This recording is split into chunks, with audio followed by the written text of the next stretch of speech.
আমার নাম অর্চনা মন্ডল, হামিদপুরের প্রধান। হামিদপুর গ্রাম পঞ্চায়েতের প্রধান প্রধান। ইনি আমার ছেলে। Thank you. আপনাদেরকে দেখানোর চেষ্টা করছি এই পার্শ্বে দিয়ে বয়ে গেছে সেই ফারাক্কা বাঁধ, আর সেই বাঁধকে সুরক্ষা দ্বারের ব্যবস্থা স্বরূপ বাঁধের ধারে কিন্তু লাগানো হয়েছে অগণিত বিভিন্ন ধরনের গাছ, আর সেই সবুজে ঘেরা বাঁধ এলাকার বিভিন্ন গাছের উপরে কুনজর কুদৃষ্টি পড়েছে সেই সব দস্যুদের।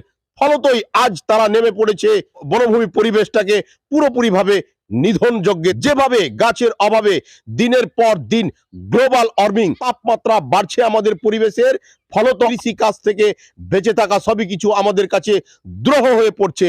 ভাবলে অবাক হয়ে যাবেন, আমরা প্রত্যেক দিন বেঁচে থাকার উদ্দেশ্যে যে অক্সিজেন গ্রহণ করি, সেই পরিমাণ অক্সিজেনের দাম এই পার্থিব জগতে যদি পরিমাপ করা যায়, তাহলে প্রত্যেক দিন আমরা 3,60,000 টাকার অক্সিজেন কিন্তু আমরা প্রত্যেক দিন নি, একদম ফ্রিতে নি। এর জন্য কোনো ধরনের পয়সা লাগে না। যখন আপনি অক্সিজেনের জন্য কোনো হসপিটাল যাবেন, তখন প্রত্যেক দিন কয়েক হাজার টাকা করে লাগবে আপনাকে সেই অক্সিজেন গ্রহণ করতে।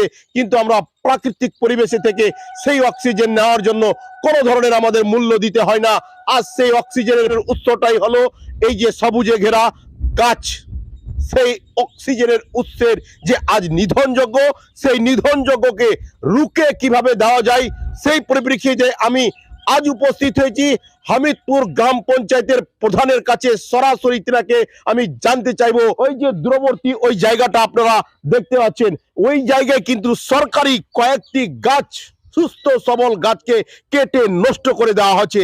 কোন সাহসে তারা এইভাবে গাছকে নষ্ট করে দেয়? গাছ দিয়ে পুরো বাঁধটাকে সাজানো হয়েছে, সেই পরিবেশের উপরে একটা নিধন যজ্ঞ চলছে। আপনি কি বলতে চাইবেন? আপনি নিজের পরিচয়টা দিবেন আগে। আমি লালচাঁদ মন্ডল, আমি হচ্ছি হামিদপুর গ্রাম পঞ্চায়েত অর্চনা মন্ডলের ছেলে। ইনি আপনার মা? হ্যাঁ, ইনি আমার মা। এসব যে অমানবিকতার কাজগুলো হয়েছে, এগুলো হয়েছে আমাদের অজান্তে। আমরা এসব ব্যাপারে সেরকম কিছু জানি না, এবং আমরা চাইছি যে যেসব দুষ্টরা এসব অমানবিকতার কাজ করেছে, এরা যেন পরবর্তীতে না করতে পারে। এবং আমি আমার ওই বন দপ্তরের কর্মচারীদের সজাগ থাকতে বলছি, এবং আমি আরো বলতেছি যে যারা এসব কাজ করছে তারা যেন একটু সাবধান হয়ে যায়, এবং সমস্ত পরিবেশের সমস্ত লোককে আপনি এগিয়ে আসতে বলছি। দর্শক আপনারা বুঝতে পারলেন এই মুহূর্তে অত্র গ্রাম পঞ্চায়েতের প্রধানের কাছ থেকে আপনাদের প্রিয় the Indian ground report expert Kaliachak breaking news চ্যানেলের পক্ষ থেকে জানতে চাইলাম যে এই যে প্রধান সাহেবের নাকের ডগায় এইভাবে সবুজ পরিবেশকে নষ্ট করছে, এতগুলো সাহস পাই কোথায়? আর সরকারি বিভিন্ন আধিকারিক, আপনারা যদি এখনো ঘুমিয়ে থাকেন, আপনাদেরকে আগামী কালকেই বলবো আপনারা সজাগ হন। আর যাদের অবহেলায় এইভাবে আমাদের প্রাকৃতিক পরিবেশকে নষ্ট করা হয়েছে, তাদের বাড়ির প্রত্যেকটা পরিবেশের লোককে এসে তুলে নিয়ে গিয়ে জিজ্ঞাসা করা হোক যে কোথা থেকে তারা সাহস পেল।